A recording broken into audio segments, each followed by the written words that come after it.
So this one is for the Filipinos that talked about war in my comment, thinking the US will help them. This is your favorite half Chinese. Not sure to whose comment I will add this to, but it's actually meant for all who think that war is a good thing. So, don't take it too personal. This is your history for war that you fought for, with, and against the United States. When the Spanish-American War ended in December 1898, Spain sold the entire Philippine archipelago to the United States for $20 million. The Philippines had acquired a new colonial ruler. So didn't they backstab you right there? Didn't they tell you to fight for independence, while in reality they told you to fight to weaken you, to make it more easy to colonize you? Anyways, I continue.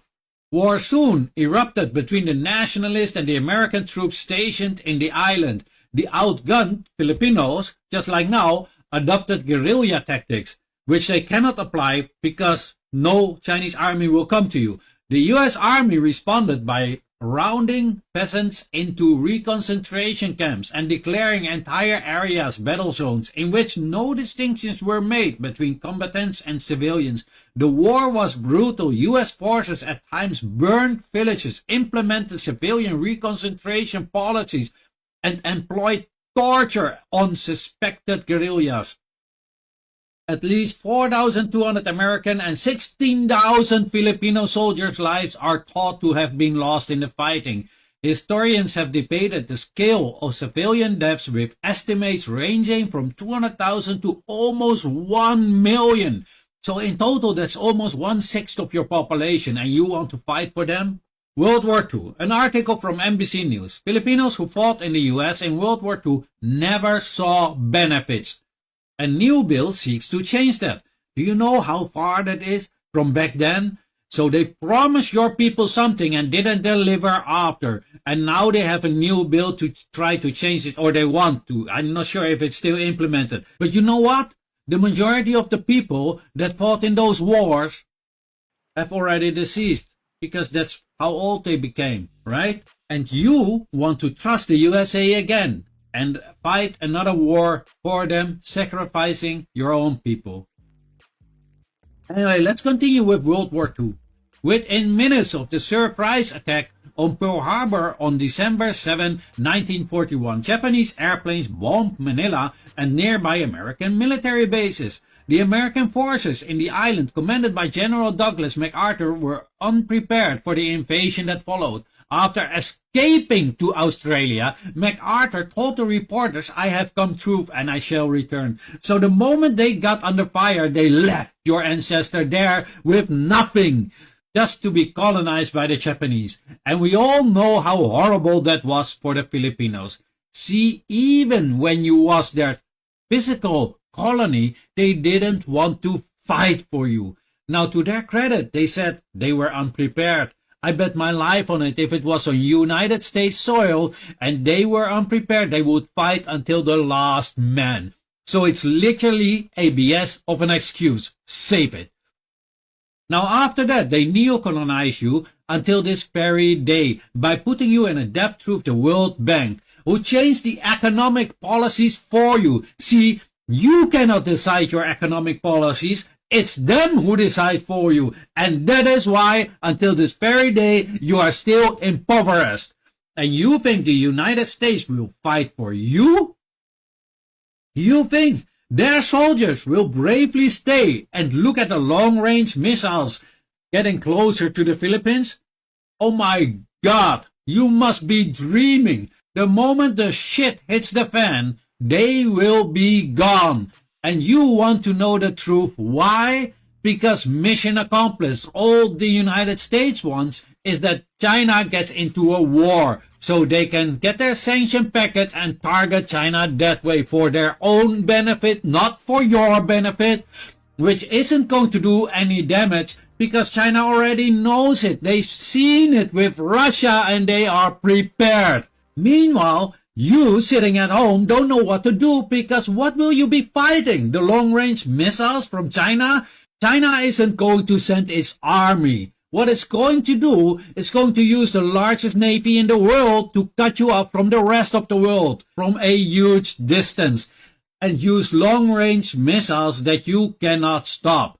This is the reality of war. What you wish, not me, but you. This is not to boast like a little kid, but just to show you that what you are wishing for is really not the way to go. I wish you no harm. I actually, as I said before, want you to live a happy and peaceful life. That is why I'm giving you a reality check to wake up to what is really going on and to save you from a disaster. China also doesn't want a war because it's a business country and war is bad for business. So my question for these people who want war is, why do you want a war? War is bad from whatever side you look at it. All it brings is misery and suffering, nothing else. Then economically, China is your biggest trading partner on export and import. So you want to lose 19.8 billion a year from your 95 billion a year of export. The import of China to the Philippines is 46.9 billion a year of your 143 billion a year. So both sets are telling you that you will lose money, jobs, and businesses, and at the same time will suffer from sky-high inflation. Now, how does that benefit your people? Then we had a couple of saying, if NATO gives us weapons, we can win. That was exactly the mentality of Ukraine. Did they win yet? I let you in a little secret. They got all the weapons they could get, plus many years of training from and by NATO. And they were fighting a war on the ground, which you will not get. Now, I hope you can set your emotions aside for a moment and just think with a clear head and see that I'm not against you. War over a reef that you haven't even seen. It cannot get crazier than that. You don't even know what it looks like. You know why you have been pushed for that reef? So you can do the fighting and the United States can use it to install their military installations. And guess what? When a war breaks out and they fire from it, you are going to be blamed and you are going to be attacked. That is how war works. It's bad for the region as a whole. It only serves US hegemony purposes, nothing else. You will have zero gain at all, just losses. So why do you want that? Do you even love your own people that you want them to suffer this much? You think war is like Call of Duty, but let me tell you, it ain't. It is serious business. And once you lose, you have lost. You cannot restart and start a new game. You will not get an extra life. It's over. The only thing what will be left is misery and despair. So hopefully the people who are crying for war over a reef will get to their senses and act rationally as opposed to emotionally and start acting like an adult and think in peaceful solutions instead of violent ones. It is like the boat trying to collide with the big Chinese boat. How much sense do you have to make? It is irresponsible talk and brings no good solutions. In case of a war, you will not see a single Chinese soldier, just long-range missiles. You can't win.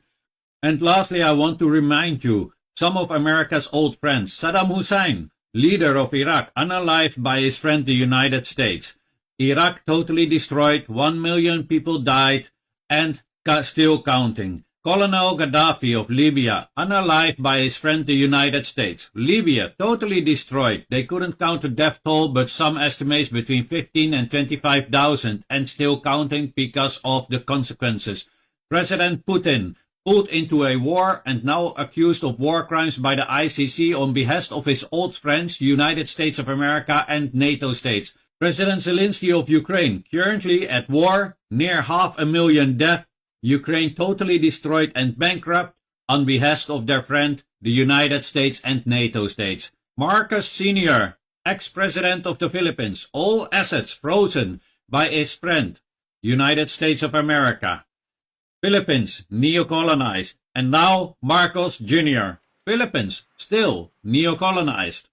When are you going to learn? Please think with your brain instead of letting emotions drive your thoughts, as that is a road to destruction. This video by no means is to offend you, but on the contrary, to let you realize on the realities of war. You are a poor nation. You should think responsible in creating business to benefit the economy, and by doing that, your people, not war. It is bad for the economy and it is disastrous. Anyways, I hope you understand now. If you